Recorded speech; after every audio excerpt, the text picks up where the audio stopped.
Hello, everyone. This is MMA Interesting Prospects podcast.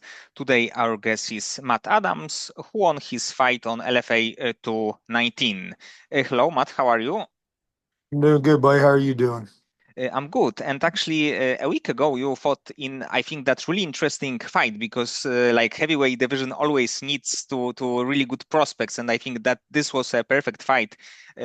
Two very good prospects, and in the end of the day, you actually dominated your opponent. It was quite an easy fight for you. So, if you can tell me, did you predict that it can be like result like the domination that you've got in this fight?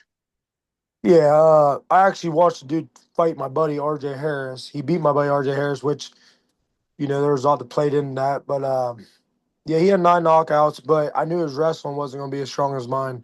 So our game plan going in was take him down, just dominate it. I didn't know if they were going to call it the first round, but I knew they could in the first round.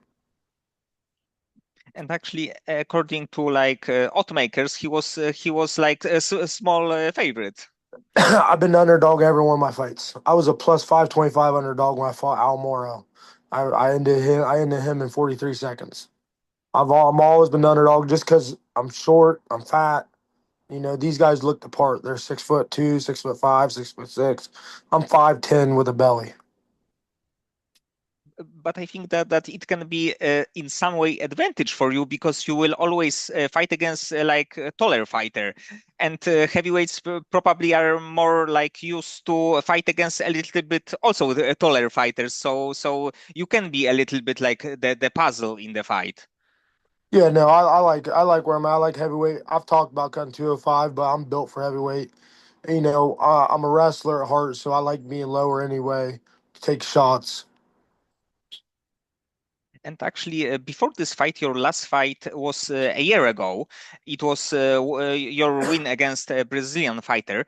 And did you plan to have this kind of a break, so 1 year break? No, I didn't. No, it was never planned. You see, I was scheduled to fight Alvin Hines. Which we're cool now. We actually plan on training with each other now. But I was planning on fighting him.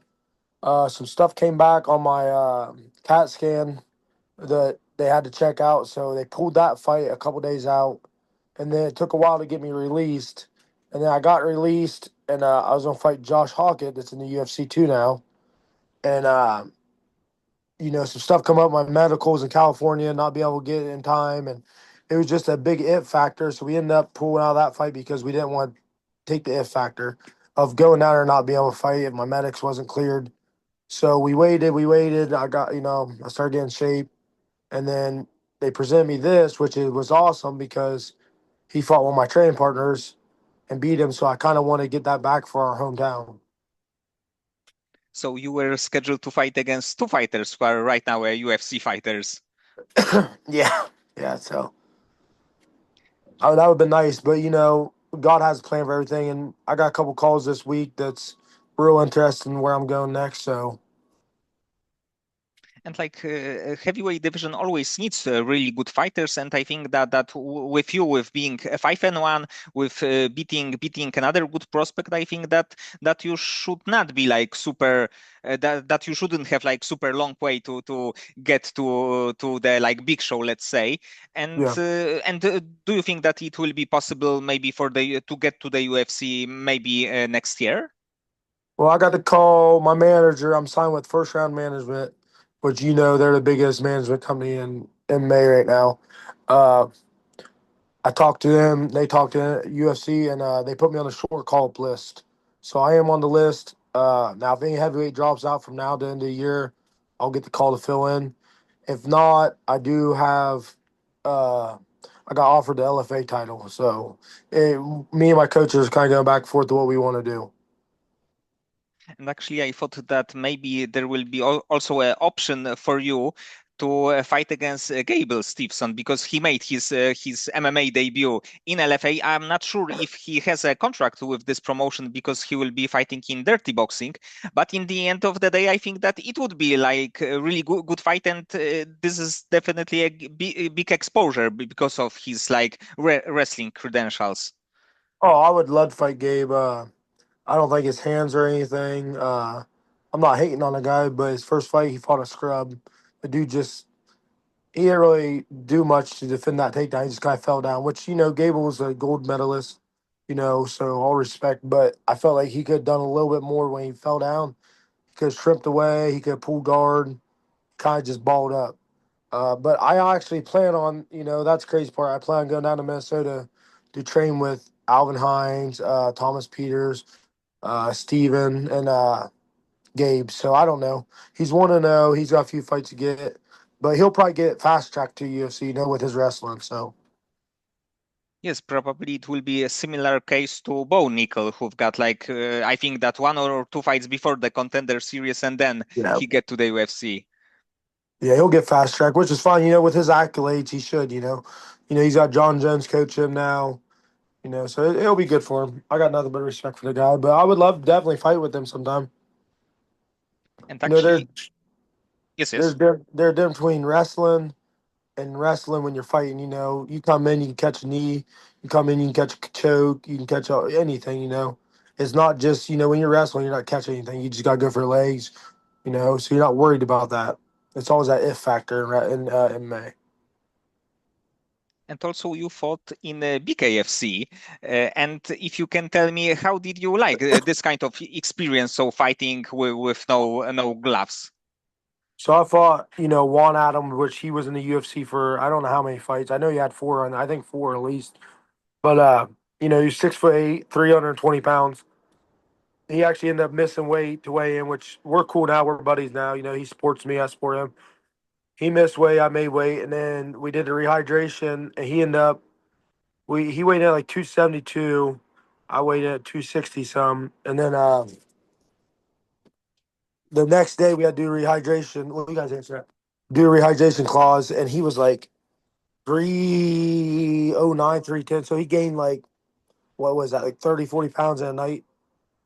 But we went 3 rounds. He ended up getting a stoppage because if you go back to the fight, I broke my hand the first round, and then I couldn't really throw my right hand. You can see in the fight I kind of like shake my hand, and my hand got swole up so bad. So it was either keep going and damage my hand more, or call it quits. And because they had me ahead on the scorecards, call it quits and be able to operate because I was an operator at the time running equipment. So it was a iffy situation, but it was awesome. And would you be interested in taking more of this kind of fight? So of course, I'm like I think that you are more focused on MMA, but if the like good money would appear. I kind of branched off. I did pro boxing. I'm 3-0 in pro boxing. I branched off. I did bare knuckle. I think I'm gonna stick to MMA for now, unless like that goes downhill. And then I'll see what fights are out there to make some fun fights. Maybe do dirty boxing. Maybe do bare knuckle again. But right now, I'm focused on one goal right now, and that's MMA. So And overall, are you a fan that heavyweight division has a weight limit, or do you think that it should be like open weight, so like 206 and like everything above? no, I don't think there should. I don't think it should be open weight for heavyweight, just because you got to think heavyweight could be like you said, 206 to two whatever 265. You got a guy who weighs in 220, and you're fighting a guy at 330. It just I feel like the weight division is perfect where it's at. I think it's a good weight to have, because you can always gain if you're a little heavyweight. You can always gain weight, and if you're a big heavyweight, you cut. But it's also like if you're 330, it's hard to cut down to heavyweight. And overall, because you fought in like you fought in boxing, bare knuckle, and like your first, let's say, combat sport was a wrestling, right?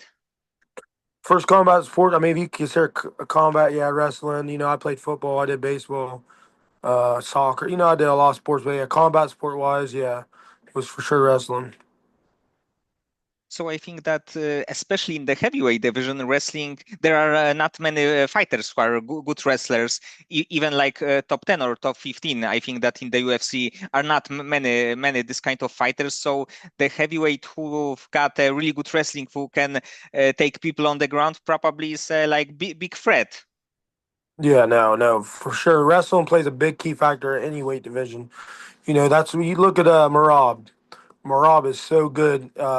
Hamza Chimaev is so good because he's wrestling. All these guys. If you can take someone out and control them for 3 rounds, 5 rounds, there's not much. There's not really a high chance you're going to lose unless they catch you in submission.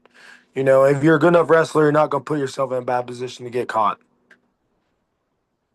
Yes, and there are also not many really good grapplers from the back in heavyweight division. So probably when you take your opponent on the ground, especially if you have a good ground and pound, it's like either finish or really close to be finished.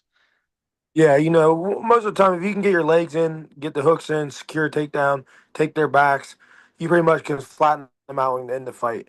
Or, most of the time as a heavyweight, if you take top position and you start raining down at hammer fists, elbows, and they start covering up, the ref's only going to let that go on for 10 to 12 punches before they call it because they want to see action. They want to see someone fight back. If they don't start fighting back, if they just kind of curl up, they're going to call. They don't want to see anyone get hurt worse than what it is. And when did you start considering like MMA the career that you would like to pursue? So I took MA as soon as I graduated high school back 2016. I did it for a couple days. I did it for a couple times, but then my mom ended up passing away. So I took I think 2.5, 3 years off. Kind of walked away from the sport.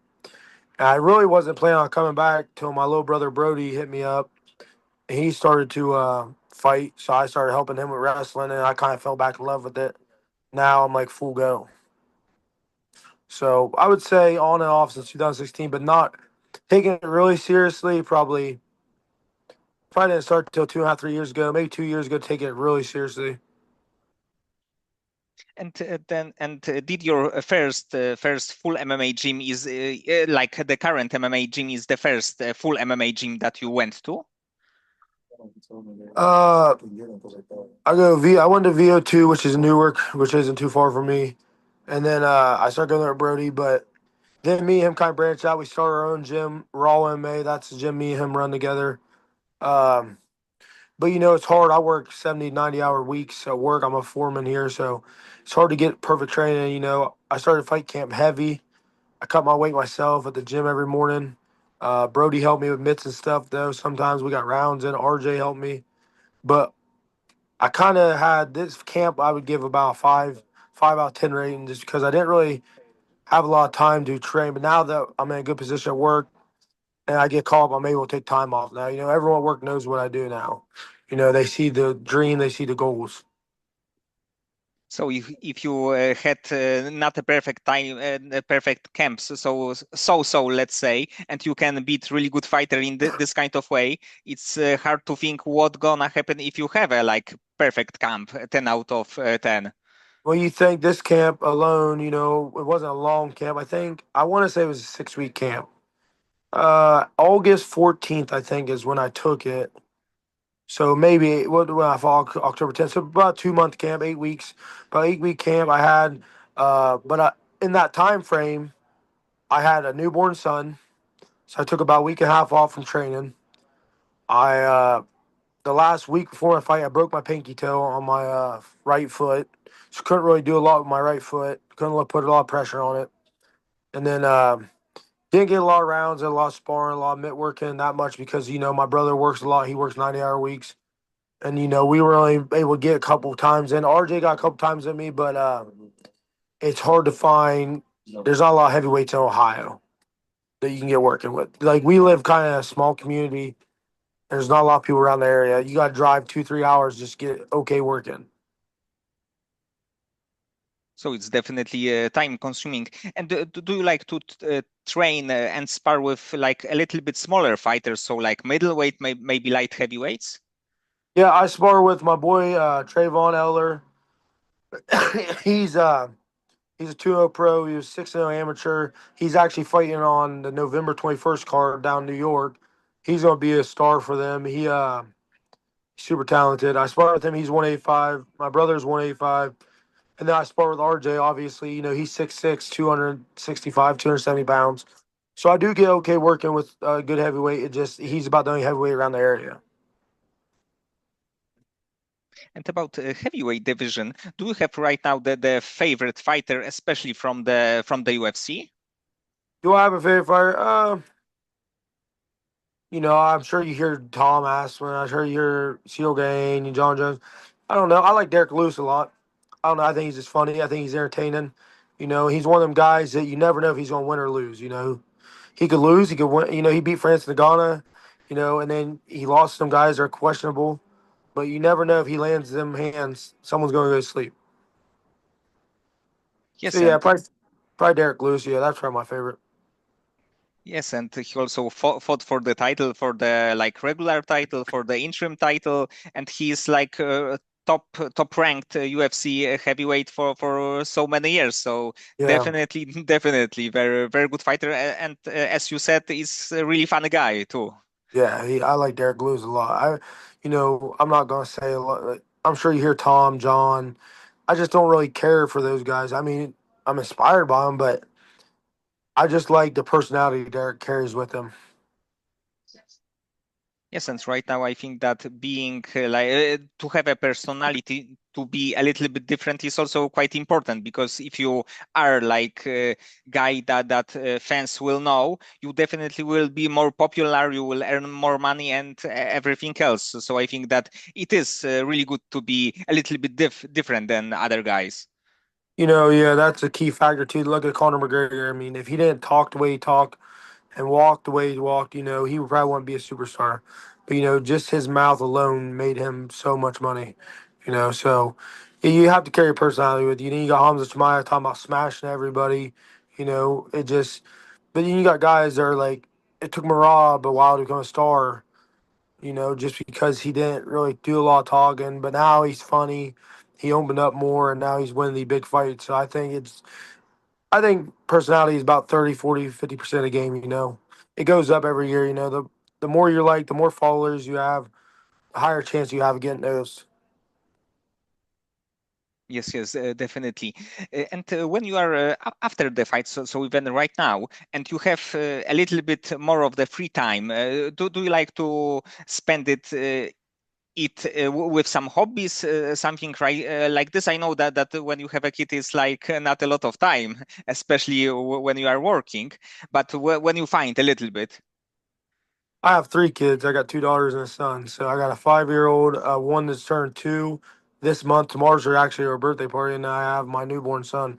So I don't really do a lot of hobbies. I like training, going to the gym, but mostly just hanging out with my wife and kids. Working, I guess. Not really a hobby, but it's all right. necessity. Yeah. And do you have a fighter from the UFC that you'd like to fight? So maybe the fight will happen, maybe not, but in your head it would be like interesting matchup. I'd like to run the Josh fight back. I like to get that fight back. Josh Hawkins. Everyone thinks I ran my mouth up that fight to get that fight. We locked in and a lot of things came about. But that's one guy that, I would like to fight. But you got him. There's a few others, but really if I had to pick right now, whatever call they give me, I'm gonna take. I don't care who it is. But if I like to fight Josh, but he's signed to fight Max right now, or whatever his name is. That should be a good fight. But yeah, probably Josh right now.